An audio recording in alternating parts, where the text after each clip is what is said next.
یحییٰ نے بیان کیا، ان سے شعبہ نے، ان سے سلمہ نے، ان سے ابو سلمہ نے اور ان سے ابو ہریرہ رضی اللہ عنہ نے کہ نبی کریم صلی اللہ علیہ وسلم کی خدمت میں ایک شخص قرض مانگنے اور سخت تقاضا کرنے لگا۔ صحابہ رضی اللہ عنہم نے اس کی گوشمالی کرنی چاہی تو نبی کریم صلی اللہ علیہ وسلم نے فرمایا کہ اسے چھوڑ دو، حقدار ایسی باتیں کہہ سکتا ہے۔ صحیح بخاری حدیث نمبر 2401۔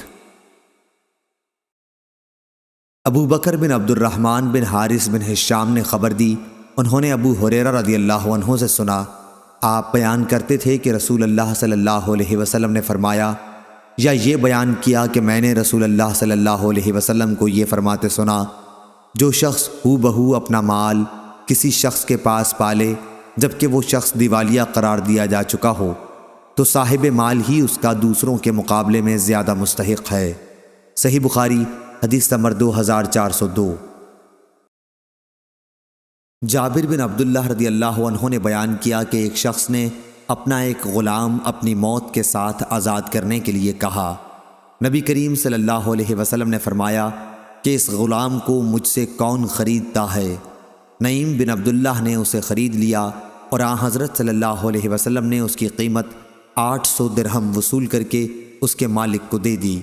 صحیح بخاری حدیث نمبر 2403۔ جعفر بن ربیعہ نے بیان کیا، ان سے عبد الرحمن بن حرمز نے اور ان سے ابو ہریرہ رضی اللہ عنہ نے رسول اللہ صلی اللہ علیہ وسلم سے کہ آپ صلی اللہ علیہ وسلم نے کسی اسرائیلی شخص کا تذکرہ فرمایا جس نے دوسرے اسرائیلی شخص سے قرض مانگا تھا اور اس نے ایک مقررہ مدت کے لیے اسے قرض دے دیا تھا۔ صحیح بخاری حدیث نمبر 2404۔ جابر رضی اللہ عنہ نے بیان کیا کہ میرے والد عبداللہ رضی اللہ عنہ شہید ہوئے تو اپنے پیچھے بال بچے اور قرض چھوڑ گئے۔ میں قرض خواہوں کے پاس گیا کہ اپنا کچھ قرض معاف کر دیں، لیکن انہوں نے انکار کیا۔ پھر میں نبی کریم صلی اللہ علیہ وسلم کی خدمت میں حاضر ہوا اور آپ صلی اللہ علیہ وسلم سے ان کے پاس سفارش کروائی۔ انہوں نے اس کے باوجود بھی انکار کیا۔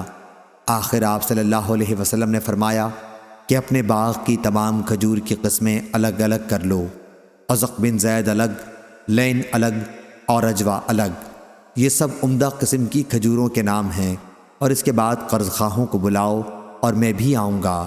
چنانچہ میں نے ایسا کر دیا۔ جب نبی کریم صلی اللہ علیہ وسلم تشریف لائے تو آپ صلی اللہ علیہ وسلم ان کے ڈھیر پر بیٹھ گئے اور ہر قرض خواہ کے لیے ماپ شروع کر دی، یہاں تک کہ سب کا قرض پورا ہو گیا اور کھجور اسی طرح باقی بچ رہی جیسی پہلے تھی، گویا کسی نے اسے چھوا تک نہیں ہے۔ صحیح بخاری حدیث نمبر 2405۔